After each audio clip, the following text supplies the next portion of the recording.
Hi, I'm Graham. Welcome back to Man vs Film, and it is time for another Netflix original movie. A rather big budget one this time round, with Mowgli Legend of the Jungle. Now, this is another live action remake of the Jungle Book. It was produced roughly the same time as Disney's live action version, but I know that made it into the cinema, made a buttload of money, and I think the producers in that probably thought it's not going to do as well in the box office as the last one, so we'll just put it onto Netflix and see if it finds its legs there.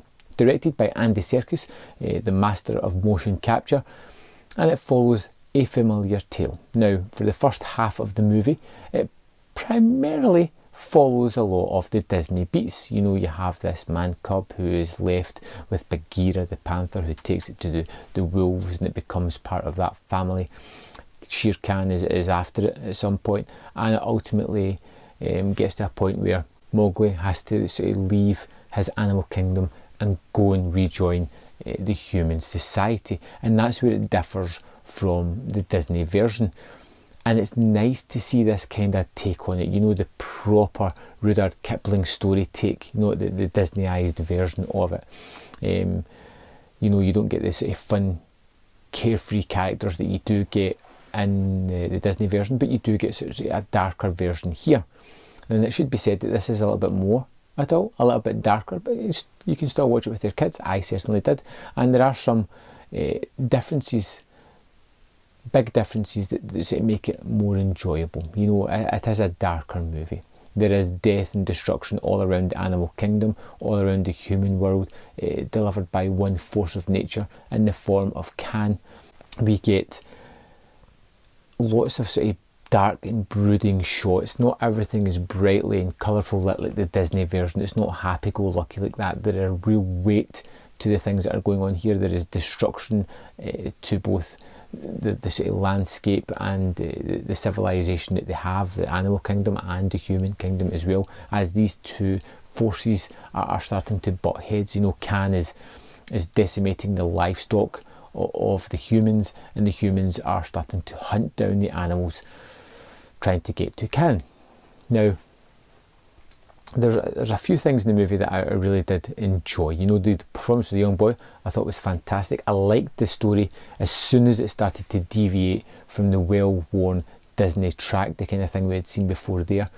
I loved the idea of the sort of ever-seeing boa constrictor who doesn't try to eat Mowgli, but rather is more of an oracle, a prophetization of the future, of what's going to happen, what Mowgli's effect is going to be on the sort of worlds that he is in. I liked the fact that he kind of got away from the animal kingdom for a little bit of time and sort of met the humans and realised that not all of them are good, not all of them are bad. You know, much like in the animal kingdom, you had, you know, Shere Khan, who just seemed to be a force of nature. There is a similar type person within the human world, but that person can also show compassion at some point.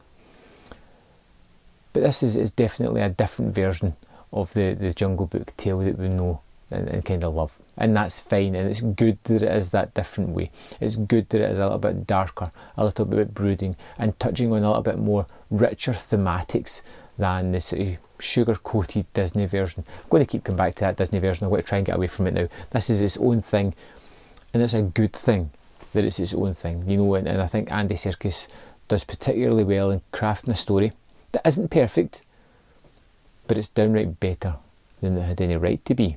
And it's a kind of shame that it's been dumped onto Netflix, but I understand completely why that has happened. You know, a lot of people don't go to the cinema as much as us guys do out there, and for a lot of people that just go once or twice, you know, they've seen a Jungle Book movie, they're not going to go back and see another one, unfortunately.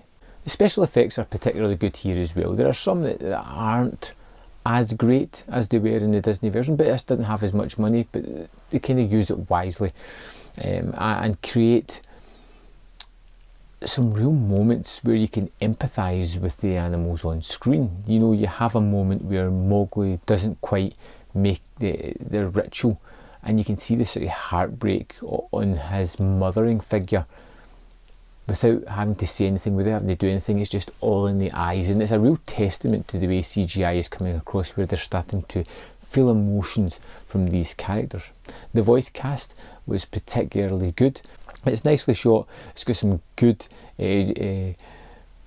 exciting moments in it as well, whether it be the chase, the hunt, or the moment at the end where, well, that's probably a spoiler actually.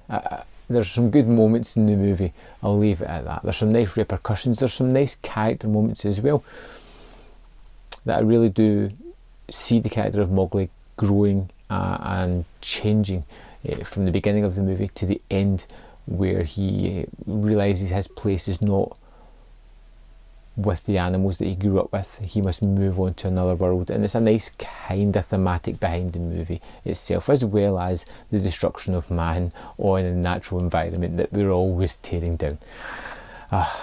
Mowgli was fun, entertaining, a little flawed in the form of it's a cliched story and typical plot lines we'd seen done before. Not great CGI, some characters that just felt a little bit off and one-dimensional, but it was better than I expected.